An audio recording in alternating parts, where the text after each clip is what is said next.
Hello everyone, मेरा नाम है प्रशांत सिंह और मैं स्वागत करता हूं आप सबका दक्षिणा ई क्लासरूम प्लेटफॉर्म पे। तो गाइस, आज हम डिस्कस करने वाले हैं 9th क्लास साइंस बुक का बिल्कुल फर्स्ट चैप्टर, अपना brand new chapter matter in our surroundings. ये केमिस्ट्री का भी फर्स्ट चैप्टर है। तो क्लास 9 से पहले, है ना, क्लास 9 से पहले 6 से 8 तक हम सिर्फ साइंस पढ़ते हैं और साइंस के अंदर ही फिजिक्स, केमिस्ट्री एंड बायो, ये तीनों चीजें पढ़ते हैं, ठीक है। लेकिन साइंस एक साथ ही पढ़ते हैं। अब 9th एंड 10th में आपकी बुक तो चलती है साइंस की, प्रॉपरली साइंस की बुक चलती है 9th एंड 10th दोनों में, लेकिन यहां से हम फिजिक्स, केमिस्ट्री और बायो अलग अलग पढ़ना शुरू कर देंगे, ठीक है। केमिस्ट्री आप अलग टीचर से पढ़ोगे, फिजिक्स आप अलग टीचर से पढ़ोगे एंड बायो आप अलग टीचर से पढ़ोगे। इसका सीधा सा मतलब ये है कि अब ये सब्जेक्ट्स हमारे लिए बहुत ज्यादा इंपॉर्टेंट हो गए हैं और बहुत अच्छे से हमें इन्हें पूरा करना है, ठीक है। अब तक आपने जो भी 6 से लेकर 8 तक पढ़ा है वो बातें बिल्कुल बेसिक थी।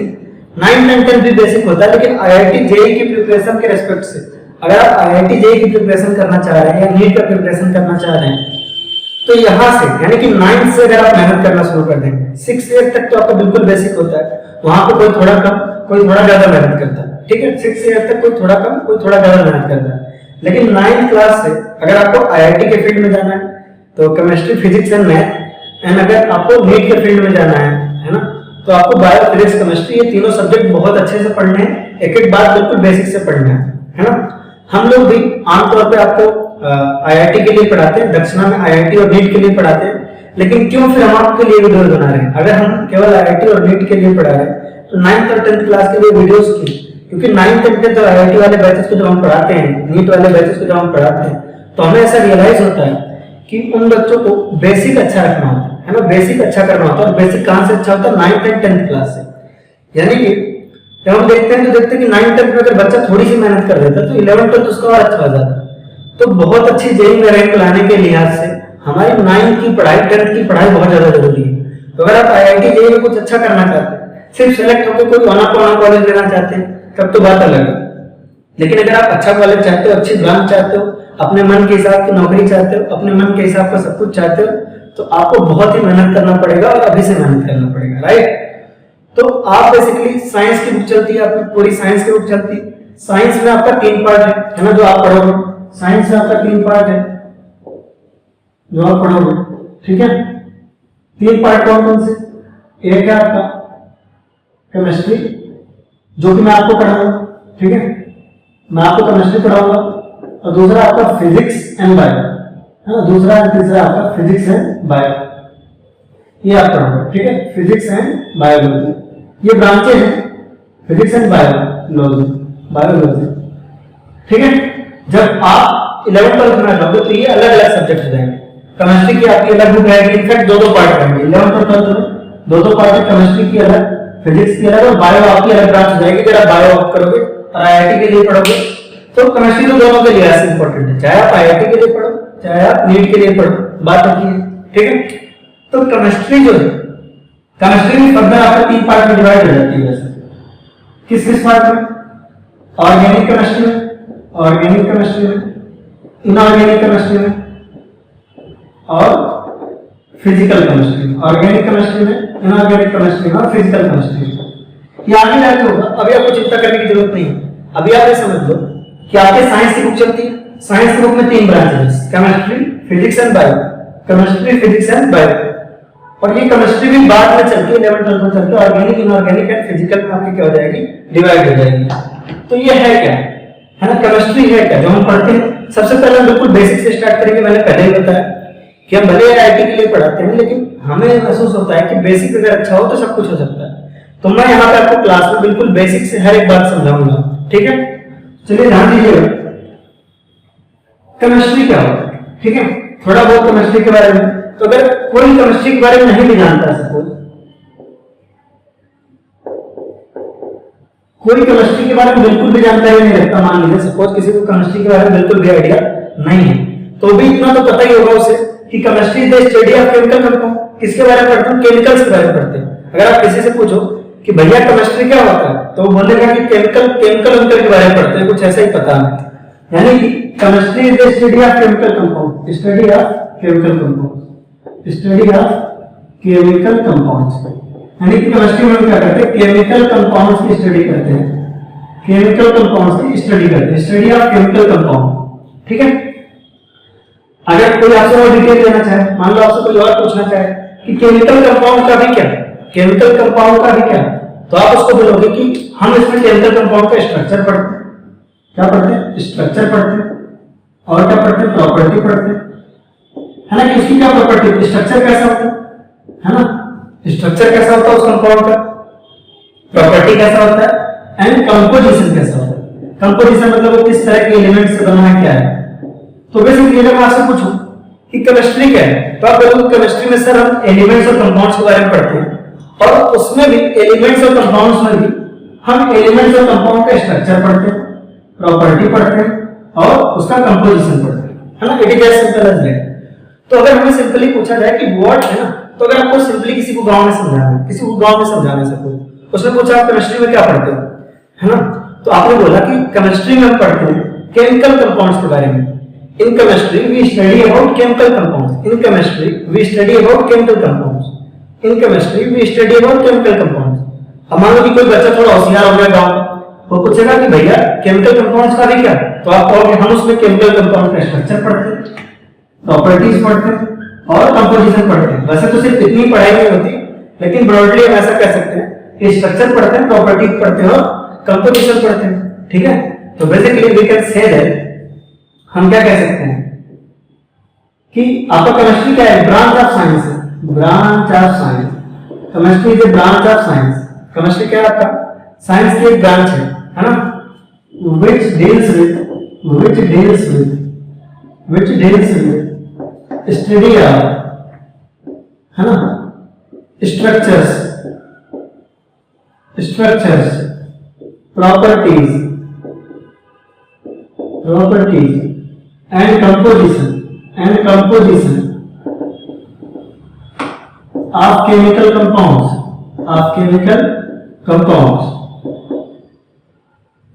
तो आपसे कोई पूछे कि केमिस्ट्री क्या है, तो आप उसको बताओगे केमिस्ट्री ब्रांच ऑफ साइंस है जो कि किसके साथ डील करती है, which deals with study of structures, properties, composition of chemical compounds. यानी कि केमिस्ट्री साइंस की एक ऐसी ब्रांच है, केमिस्ट्री साइंस की एक ऐसी ब्रांच है जिसमें हम केमिकल कंपाउंड्स का, है ना, किसी केमिकल कंपाउंड का स्ट्रक्चर पढ़ते हैं कि उसका स्ट्रक्चर कैसा होता है, प्रॉपर्टी पढ़ते हैं, कंपोजिशन पढ़ते हैं, ये सारी चीजें पढ़ते हैं। इसके अलावा बहुत सारी चीजें पढ़ते हैं। ठीक है, अगर बात की जाए केमिस्ट्री की ब्रांचेस की, तो मैंने आपको बताया कि ब्रांचेस ऑफ केमिस्ट्री क्या है, 3 है। Organic chemistry,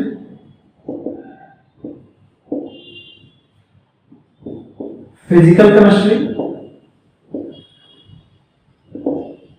and inorganic chemistry. इनके बारे में हमें आगे पढ़ना है, जब हम क्लास 11 तक पहुंच जाएंगे, अभी से चिंता करने की जरूरत नहीं है। इसके बारे में कब पढ़ेंगे, जब हम क्लास 11 तक पहुंच जाएंगे, ठीक है, तब पढ़ना शुरू करेंगे कि ये क्या होता है। ठीक है, तो अभी हम शुरू करना है आज का टॉपिक अपना, बिल्कुल ठीक है। आज हमें क्या पढ़ना है, आज हमें पढ़ना है मैटर से स्टार्ट करना, मैटर इन आवर सराउंडिंग। तो very first topic of class 9 का जो पहला टॉपिक है वो है मैटर, कि मैटर क्या होता है।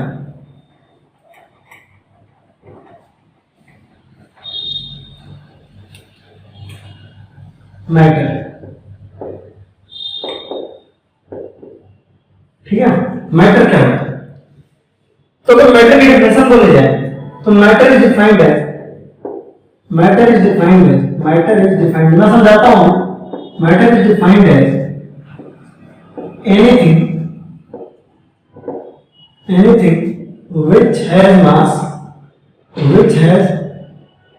mass and occupies volume,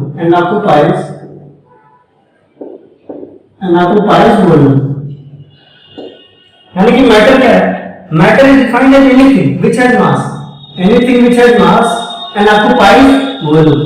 ठीक है, यानी कि देखिए मैटर वो मैटर नहीं है कि भाई एक मैटर हो गया आ जा, है ना, इसके साथ मैटर हो गया, मेरा उसके साथ मैटर चल रहा है ना, वहां मैटर हो गया, ऐसा मैटर हो गया, ऐसा नहीं, है ना। ठीक है, इसमें जोक भी सुनाऊंगा आपको आगे, है ना, तो ये ध्यान दीजिए। ठीक है, तो anything which has mass and occupies volume, matter, है ना, मैटर की डेफिनेशन दे रहे हैं कि मैटर क्या होता है। दुनिया में सारी चीजें मैटर है, ठीक है, लेकिन वो वाला मैटर नहीं। मैंने आपको पहले समझाया मैटर क्या होता है, anything which has mass and occupies volume. तो नेसेसरी कंडीशन क्या है, उसके पास मास होना ही चाहिए, उसके पास क्या होना चाहिए, मास तो होना ही चाहिए पहली चीज, और वो वॉल्यूम ऑक्युपाई करना चाहिए। क्या करना चाहिए, वॉल्यूम ऑक्युपाई करना चाहिए, स्पेस होना चाहिए। जैसे जैसे है ना, जो भी सुना देता हूँ लगे हाथ लगे हाथ जो भी सुना दूंगा, जैसे मैं हूँ, ठीक है, जैसे मैं हूँ, तो अगर मैं जो है मुझसे पूछोगे कि मैं मैटर हूँ नहीं, आप पूछो सर आप मैटर हैं नहीं, मैं बोलूंगा है, ठीक है, मैं मैटर हूँ। कैसे हूँ कि भाई हमने बोला, आपने बोला कि मेरे मैटर क्या होगा, इसका मास और वॉल्यूम ऑक्युपाई करे।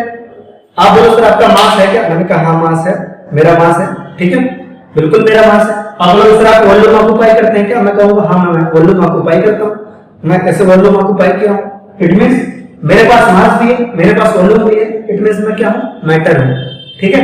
तो अब जोक सुनो, ठीक है, जोक सुनो, अगर मैं मैटर हूँ, आपने बोला सर आपके पास मास है ना, और आपके पास वॉल्यूम है, तो आप बोलोगे कि हाँ यानी कि ये मैटर है। सिमिलरली आपके ऊपर भी लागू होता है, आपके पास मास है, आप बोलोगे हाँ मास तो है, आपका वॉल्यूम है तो वॉल्यूम भी है, यानी कि आप भी मैटर है या नहीं। तो अगर आप मैटर हो तो जब आप पैदा हुए होगे तो लोग क्या बोल रहे चलो चलो उनके घर में मैटर हुआ है ना, चलो मुद्दे पे ध्यान देते हैं, ठीक है, ये ऐसे जो था मुद्दे पे ध्यान देते हैं, ठीक है, मैटर हुआ है, राइट, सुना भी सकते हो अपने दोस्तों। मास और वॉल्यूम होना चाहिए, बेसिकली मैटर कोई भी ऐसी चीज होती है जिसके पास क्या होना चाहिए, मास होना चाहिए, वॉल्यूम होना चाहिए। जैसे मार्कर है, इसका कुछ ना कुछ मास है, मार्कर का कुछ ना कुछ मास है, ये कुछ ना कुछ वॉल्यूम ऑक्युपाई किया, ये मैटर है। ये मार्कर है, इसका कुछ ना कुछ मास है, वॉल्यूम ऑक्युपाई किया, मैटर है। मेरे कपड़े इनका कुछ ना कुछ मास है, इन्होंने कुछ ना कुछ वॉल्यूम ऑक्युपाई किया हुआ, मैटर है। जिस कैमरे से रिकॉर्डिंग हो रही है उस कैमरे का कुछ ना कुछ मास है, उसने कुछ ना कुछ वॉल्यूम ऑक्युपाई किया हुआ, मैटर है। ये बोर्ड है ना, ये जो बोर्ड है इसका कुछ ना कुछ मास है, इसने कुछ ना कुछ वॉल्यूम ऑक्युपाई किया है, क्या है, मैटर है, ठीक है, मैटर है, राइट, ये क्या है आपका, मैटर है। तो आप मैटर का एग्जांपल लेना चाहें तो ले सकते हैं, एनी पर्सन है ना, आपकी pen, blackboard, whiteboard, जो भी कहना चाहें, ब्लैक बोर्ड या व्हाइट बोर्ड, मतलब जो भी आप चीजें देख पा रहे हैं सारे मैटर है, ठीक है।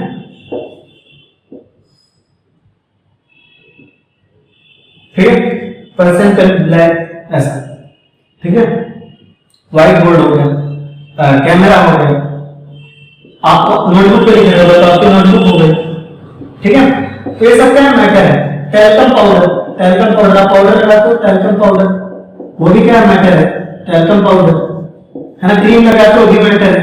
अरे जिसका भी मास हो, जिसका भी वॉल्यूम, अब आप कहोगे सर मैं उससे बहुत ज्यादा प्यार करता हूँ, मैं उससे क्या करता हूँ, बहुत ज्यादा प्यार करता हूँ, लव, क्या ये मैटर है, मैं कहूँगा नहीं ये मैटर है, आपके लिए मैटर है, मतलब केमिस्ट्री के लिहाज से मैटर नहीं है।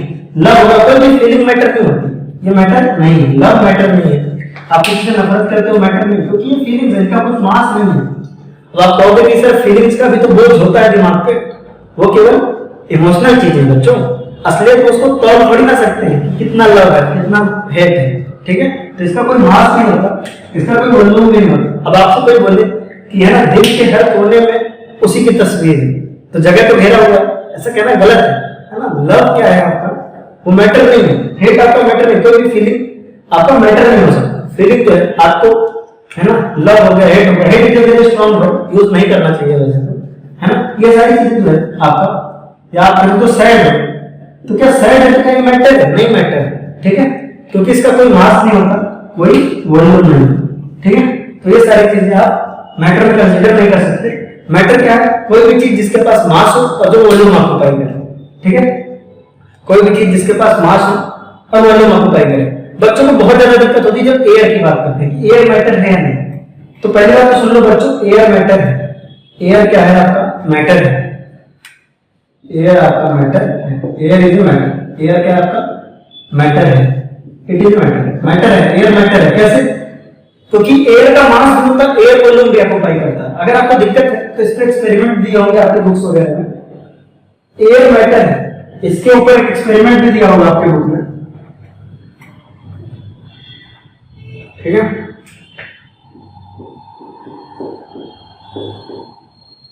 एयर जो है वो मैटर है, air is matter, is matter.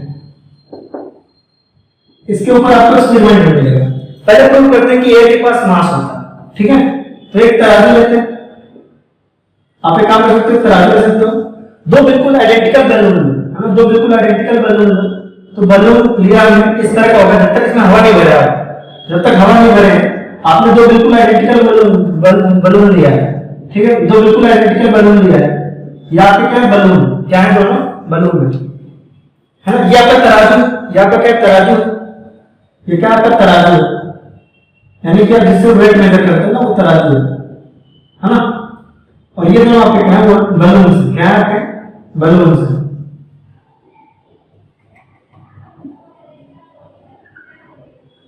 या दोनों आपके क्या बैलून से, ठीक है। तो अभी ये दोनों आइडेंटिकल बैलून, आइडेंटिकल बैलून से, आइडेंटिकल बैलून से, तो दोनों का एग्जैक्ट कुछ ना कुछ देखो बैलून से है ना, ध्यान देना। दोनों आइडेंटिकल बैलून है, इसमें भी एयर नहीं भर रखा है, इसमें भी एयर नहीं भर रखा है। अगर एयर इसमें भर दिया, किसी एक बलून में भर दिया है, मान लो कि इस बलून में क्या कर दिया हमने, एयर भर दिया, इस बलून में हमने क्या कर दिया, एयर भर दिया। तो जब एयर भरोगे तो ये बलून क्या करता है, एक्सपेंड करता है। एयर भरने पे बलून क्या कर रहा है, एक्सपेंड कर रहा है, क्या कर रहा है, एक्सपेंड कर रहा है, एक्सपेंड कर रहा है। एयर फिल करने की वजह से ये बलून क्या कर रहा है, एक्सपेंड कर रहा है। तो हम इसमें एयर फिल कर रहे हैं तो बलून क्या कर रहा है, एक्सपेंड कर रहा है। इसका मतलब ये है, सीधी सी बात है कि आप बलून से फूंक मारते हो बलून एक्सपेंड करता जाता है, और फूंक मारते हो एक्सपेंड करता जाता है, और फूंक मारते हो एक्सपेंड करता जाता है। यानी कि बलून में हवा भरने की वजह से वो फूलता जाता है, फूलता जाता है। ऐसे कैसे फूलेगा, जब आप एयर है ना, एयर यानी कि वॉल्यूम ऑक्यूपाई करता है, एयर स्पेस ऑक्यूपाई करता है, यानी कि एयर क्या करता है, स्पेस ऑक्यूपाई करता है, तभी तो बलून फूलता है। तो बलून फूल रहा है ना, बलून इज एक्सपेंडिंग, बलून क्या कर रहा है, फूल रहा है, बलून इज एक्सपेंडिंग। जिसमें आप हवा भर रहे हो उसी की बात कर रहे हैं, जिसमें आप एयर भर रहे हो उसी की बात कर रहे हैं। Balloon is expanding, it means air occupies volume, it means air occupies volume। Balloon जो है एक्सपेंड कर रहा है, बलून जो है क्या कर रहा है, एक्सपेंड कर रहा है। इट मींस एयर क्या करता है, स्पेस ऑक्यूपाई करता है। बलून एक्सपेंड कर रहा है, इट मींस एयर क्या करता है, स्पेस ऑक्यूपाई करता है। सीधी सी बात है, ठीक है। जिसको ये बात समझ में आ गई कि एयर जो है मैटर है, उसका तो कोई बात नहीं, लेकिन जिसको समझ में नहीं है, देखो जब बलून में फूंक मारते हो तो बलून एक्सपेंड करता है, बलून फूलता है। तो अगर बलून फूल रहा है इट मींस एयर क्या कर रहा है, वॉल्यूम ऑक्यूपाई करता है। साथ में अगर तुमने दो आइडेंटिकल बलून लिए तो पहले तो तराजू बराबर था, लेकिन अगर एक में हवा भर दोगे ना तो ये इस तरफ नीचे गिरने लग जाएगा, इस तरफ नीचे आने लग जाएगा। इट मींस एयर का कुछ ना कुछ मास भी है, इट मींस एयर का कुछ ना कुछ मास भी है। तो पहली चीज कि अगर दोनों आइडेंटिकल बलून था तो दोनों बराबर थे। जब हमने इसमें एयर भरा तो ये नीचे आने लग गया, जब हमने इसमें एयर भरा तो ये क्या हुआ, नीचे आने लग गया। जब हमने इसमें एयर भरा तो क्या हुआ, नीचे आने लग गया। अगर ये नीचे आने लग गया इट मींस एयर के पास कुछ ना कुछ मास होता है, एयर के पास कुछ ना कुछ मास होता है, तभी तो नीचे आ रहा है। पहले दोनों बलून होंगे तो दोनों के आइडेंटिकल बराबर होंगे, और अगर इसमें एयर मिलाया तो ये नीचे आने लग गया, मतलब एयर का कुछ ना कुछ मास है। और एयर भरने की वजह से गुब्बारा फूलने भी लग गया, बलून फूलने भी लग गया, यानी कि एयर का कुछ ना कुछ वॉल्यूम भी है। तो air has mass, air has volume, air has mass, air has volume, it means air is a matter. Simple सी बात है, ठीक है। एयर क्या है, आपका मैटर है। तो मैटर पहचानना हमने सीख लिया। ऐसी बहुत सारी चीजें है ना, दाल चावल रोटी सब्जी पानी, ये सब आपका क्या मैटर है। आलू जितनी सब्जियां हैं, गोभी, सब कुछ मैटर है। कूड़ा आपका मैटर है, पंखा आपका मैटर है, बल्ब आपका मैटर है, स्विच बोर्ड आपका मैटर है, चार्जर आपका मैटर है, तार जो आपका मैटर है, ठीक है, डिब्बा आपका मैटर है, फुटवियर्स आपके मैटर है, पैंट्स आपके मैटर है, ठीक है, वायर आपका मैटर है, डोर्स आपके मैटर है। जो भी चीजें आप आसपास देख सकते हो, देखो उनके पास अगर है ना मास है और वॉल्यूम है, it means they are matter. Simple, isn't it. चलो अब बात करते हैं, है ना, ये हो गया मैटर। अब बात करते हैं क्लासिफिकेशन ऑफ मैटर। बात करते हैं classification of matter, classification of matter, ठीक है। अभी क्लासिफिकेशन ऑफ मैटर क्या है, मैटर के क्लासिफिकेशन। मैटर को दो तरीके से क्लासिफाई करते हैं, फिजिकली और केमिकली। मैटर को दो तरीके से क्लासिफाई करते हैं, फिजिकली और केमिकली, है ना, physically and chemically. Physical classification, physical classification और दूसरा आपका chemical classification, chemical classification, classification, ठीक है। मैटर को आपको दो तरीके से क्लासिफाई करते हैं, है ना। तो मैटर को क्लासिफाई करने का दो तरीका है, तो फिजिकल क्लासिफिकेशन, दूसरा केमिकल क्लासिफिकेशन, है ना। फिजिकली क्लासिफाई करते हैं और केमिकली क्लासिफाई करते हैं। तो फिजिकल क्लासिफिकेशन जो फिजिकल प्रॉपर्टी पे बेस्ड, केमिकल क्लासिफिकेशन जो केमिकल प्रॉपर्टी पे बेस्ड। तो देखो ध्यान रखो, केमिकल क्लासिफिकेशन हम नेक्स्ट चैप्टर में पढ़ेंगे, है ना। जब हम नेक्स्ट चैप्टर पढ़ेंगे तब हम पढ़ेंगे केमिकल क्लासिफिकेशन। आज हम सिर्फ फिजिकल क्लासिफिकेशन करेंगे यहाँ पे। तो आप कह सकते हैं कि physical classification of matter, classification of matter में दो तरह का होता है, फिजिकल क्लासिफिकेशन और केमिकल क्लासिफिकेशन। तो हम पढ़ने वाले हैं physical classification of matter, classification of matter. या आपसे कुछ पूछ सकता है कि मैटर कितने टाइप के हैं, of matter, physical classification of matter, ठीक है। तो मैटर जो है आपका तीन तरह का होता है। पहला होता है आपका सॉलिड्स, आप सबको मालूम है।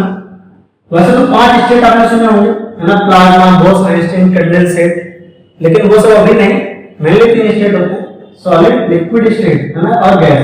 आपको जो भी जानना होगा वो सब बता देंगे, लेकिन धीरे धीरे अचानक से लोग नहीं सीखना है ना। कई लोग क्या है, मतलब मैटर के टोटल अगर आप देखोगे तो 3 है, लेकिन उसके अलावा बॉस, आइंस्टाइन, कंडेंसेट होता है। बहुत सारी चीजें और पढ़नी होती है, लेकिन ये मेन 3 स्टेट होती हैं। मैटर की मेन 3 स्टेट होती है, यही आपको पढ़नी ठीक से, सॉलिड, लिक्विड और गैस। बाकी नॉलेज में आईआईटी के लिए कितनी जरूरी है, सॉलिड, लिक्विड और गैस, ये 3 तरह के होते हैं, आप सबको मालूम, ठीक है। सॉलिड होता है, मैटर आपका 3 तरह का होता है, सॉलिड, लिक्विड और गैस। ये आपके 3 तरह के क्लासिफिकेशन है।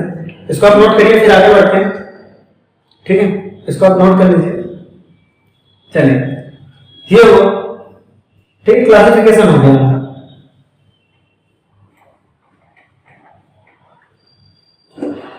अब हम देखेंगे कैरेक्टरिस्टिक प्रॉपर्टीज ऑफ मैटर, कि प्रॉपर्टीज क्या होती है मैटर, है ना। तो इसके पहले समझ लेना पड़ेगा हमें, इसके पहले हमें समझ लेना पड़ेगा, है ना। क्या है हमारा कैरेक्टरिस्टिक प्रॉपर्टी है, कैरेक्टरिस्टिक्स प्रॉपर्टी है, कैरेक्टरिस्टिक्स प्रॉपर्टी है, characteristic property, characteristic properties of matter, यानी कि मैटर की प्रॉपर्टीज क्या क्या है, ठीक है। मैटर की क्या है प्रॉपर्टीज, क्या क्या है। तो पहली प्रॉपर्टी इसकी ध्यान, फर्स्ट प्रॉपर्टी क्या है मैटर की, कि matter is made up of very small particles. Matter क्या होता है, बहुत छोटे पार्टिकल से बना होता है। हमें जो भी चीजें देख रहे हैं आसपास ना, वो बहुत छोटे पार्टिकल से बने हुए हैं, जिसको हम नंगी आंखों से देख नहीं सकते। तो हमारा क्या है पॉइंट है, matter is made up of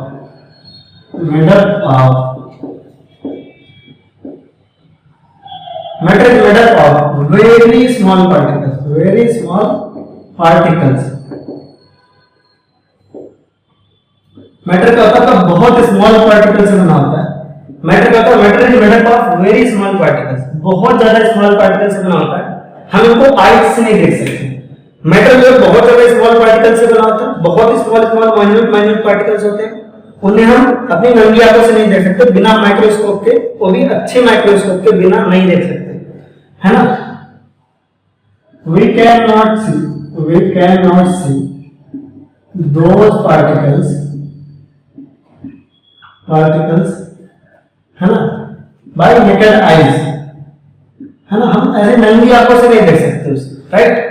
हमें उसके लिए एक स्ट्रॉन्ग माइक्रोस्कोप की जरूरत पड़ेगी। मैटर बहुत छोटे पार्टिकल से बना होता है, हम उन्हें नेकेड आई यूज करके नहीं देख सकते। we cannot see those particles by using naked eye, naked eyes, है ना, नंगी आंखों से उन्हें देख सकते, naked eye यूज करके, using naked eye we cannot see them, right. उन्हें हम देख नहीं सकते, naked eye यूज करके हम उन्हें देख नहीं सकते, ठीक है। हमें बहुत स्ट्रॉन्ग माइक्रोस्कोप की जरूरत पड़ती है। ये स्मॉल पार्टिकल जो होते हैं, they are continuously in motion. These small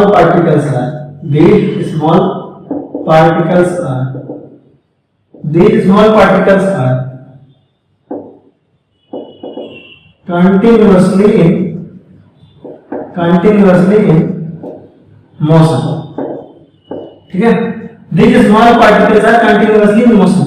अब ये मोशन कम भी हो सकता है, ज्यादा भी हो सकता है। ये मोशन जो है कम भी हो सकता है, ज्यादा भी हो सकता है। ये मोशन जो है ना, this can be negligible, this can be negligible, and this can be very large also. This can be very large also. यानी हमने क्या पढ़ा यहाँ पर है ना, कैरेक्टरिस्टिक प्रॉपर्टी मैटर का देखना है। तो matter is made up of very small particle. Matter क्या होता है, बहुत छोटे छोटे पार्टिकल से बना होता है। यानी आप किसी भी मैटर को अगर माइक्रोस्कोप से देखोगे, जैसे इसी मार्कर को अगर माइक्रोस्कोप से देखेंगे तो छोटे छोटे छोटे छोटे छोटे छोटे बहुत सारे पार्टिकल नजर आएंगे, है ना। छोटे छोटे क्या होगा, बहुत सारे पार्टिकल्स नजर आएंगे। मैटर है ना, matter is made up of very small particles. We cannot see those particles using naked eyes, ठीक है। उसके अलावा क्या, उसके अलावा ये कि these small particles are continuously in motion। ये small particles क्या होते हैं, यहाँ पे continuous motion में होते हैं। ये motion negligible भी हो सकता है, यानी कि ना के बराबर भी हो सकता है, ठीक है। मैं आपको सब बताऊंगा कि किसमें ना के बराबर होता है और किसमें बहुत ज्यादा होता है। These है ना, तो this motion can be negligible and this motion can be very large। ये मोशन बहुत ज्यादा भी हो सकता है, मोशन क्या हो सकता है, बहुत कम भी हो सकता है। तो matter is made up of very small particle, बहुत स्मॉल पार्टिकल से बना होता है। These small particles are continuously in motion. ये कंटीन्यूअस मोशन में होते हैं। ये मोशन बहुत कम भी हो सकता है, बहुत ज्यादा भी हो सकता है ना। जैसे सॉलिड के पार्टिकल्स आपको लगता है मूव करते होंगे, इतने मूव नहीं करते होंगे। गैसेस देखो लगातार मूव करती रहती है ना। मैं बाकी समझाऊंगा, ठीक है। अब गौर करो, ठीक है, ठीक है। उसके अलावा इन पार्टिकल्स में आपस में फोर्स भी होता है, तभी तो ये जुड़े होते हैं। अब मान लो कि ये मार्कर के जो पार्टिकल्स हैं, ठीक है, मार्कर के जो पार्टिकल्स हैं उनमें एक साथ टिके हुए ना, ये अलग थोड़ी ना होता है। अगर एक साथ टिके हुए हैं तो इनको कोई तो फोर्स होगा, कोई तो बॉन्ड होकर भी उन्हें रोके रखे हुए, राइट। तो मैं ना पार्टिकल्स ऑफ मैटर है ना attract each other. Particles of matter attract each other. ये क्या करते हैं, एक दूसरे को अट्रैक्ट करते हैं, ठीक है। और इसी अट्रैक्शन को हम बोलते हैं इंटरमॉलिक्यूलर फोर्स। क्या बोलते हैं, इंटरमॉलिक्यूलर फोर्स। नाम है इंटरमॉलिक्यूलर फोर्स, यानी कि इनके मॉलिक्यूल्स के बीच में लगने वाला फोर्स, इंटरमॉलिक्यूलर फोर्स, ठीक है। इंटरमॉलिक्यूलर फोर्स, ठीक है। Matter is made up of very small particles. Matter बहुत छोटे छोटे पार्टिकल्स से बना होता है। These particles are continuously in motion, ठीक है। And particles of matter attract each other, है ना। और इस अट्रैक्शन को हम बोलते हैं इंटरमॉलिक्यूलर फोर्स, है ना। यानी कि देखो जो मॉलिक्यूल्स है ना, जो पार्टिकल्स है मार्कर के देख ये मार्कर के बोर्ड के पार्टिकल, बोर्ड को देखो, इसका एक पार्टिकल सपोज यहाँ, एक पार्टिकल यहाँ, बोर्ड का पार्टिकल मान लो थोड़ा बड़ा, ये दोनों एक दूसरे को अट्रैक्ट कर रहे हैं, तभी तो एक सॉलिड के फॉर्म में टिके हुए हैं। ये दोनों क्या कर रहे हैं, एक दूसरे को अट्रैक्ट कर रहे हैं, तभी तो सॉलिड के फॉर्म में टिके हुए हैं। इट मींस है ना, ये दोनों एक दूसरे को अट्रैक्ट कर रहे हैं, तभी तो सॉलिड के फॉर्म में टिके हुए हैं। It means they have attraction between them, and this type of attraction is called as intermolecular force. Inter का मतलब होता है बीच में लगने वाला, मॉलिक्यूल मतलब मॉलिक्यूल के बीच में लगने वाला फोर्स, दो मॉलिक्यूल के बीच में लगने वाले फोर्स को कहते हैं इंटरमॉलिक्यूलर फोर्स। फिर नेक्स्ट है हमारा particles of matter have space between them, have space between them. Next point क्या है कि मैटर के जो पार्टिकल्स होते हैं उनके बीच में क्या होता है, space between them. Next point क्या है, मैटर के जो पार्टिकल्स होते हैं उनके बीच में क्या होता है, स्पेस होता है, और इस स्पेस को हम बोलते हैं इंटरमॉलिक्यूलर स्पेस। क्या बोलते हैं, इंटरमॉलिक्यूलर स्पेस, ठीक है। इसको हम क्या बोलते हैं, इंटरमॉलिक्यूलर स्पेस, ठीक है। यानी कि मॉलिक्यूल के बीच में है ना जो स्पेस है उसे क्या कहेंगे, इंटरमॉलिक्यूलर स्पेस। तो कैरेक्टरिस्टिक प्रॉपर्टीज में है आपका कि पहली प्रॉपर्टी कि matter is made up of very small particles. Very small particles, इतना स्मॉल होते हैं पार्टिकल। पहला property matter is made up of very small particles, वो पार्टिकल्स इतने स्मॉल होते हैं कि उन्हें नंगी आंखों से नहीं देख सकते, नेकेड आई से नहीं देख सकते। These are continuously in motion, these particles are continuously in motion, और वो मोशन बहुत कम भी हो सकता है, नेग्लिजिबल ना के बराबर भी हो सकता है, और बहुत लार्ज भी हो सकता है, बहुत ज्यादा भी हो सकता है, ठीक है। Particles of matter attract each other, है ना, पार्टिकल जो मैटर के पार्टिकल्स होते हैं दूसरे को अट्रैक्ट करते हैं, है ना, और इन दोनों के बीच लगने वाले फोर्स को कहते हैं इंटरमोलिक्यूलर फोर्स। और particles of matter have space between them, उनके बीच स्पेस भी होता है, मैटर के पार्टिकल्स के बीच में स्पेस भी होता है, इट मींस उसको हम कहते हैं इंटरमोलिक्यूलर स्पेस, ठीक है गाइस।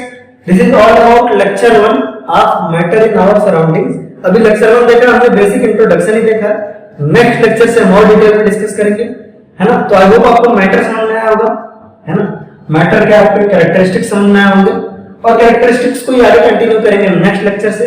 तब तक के लिए गाइस अपना ध्यान रखें, टेक केयर, मिलेंगे अगले लेक्चर में गाइस, तब तक के लिए take care, tata bye bye.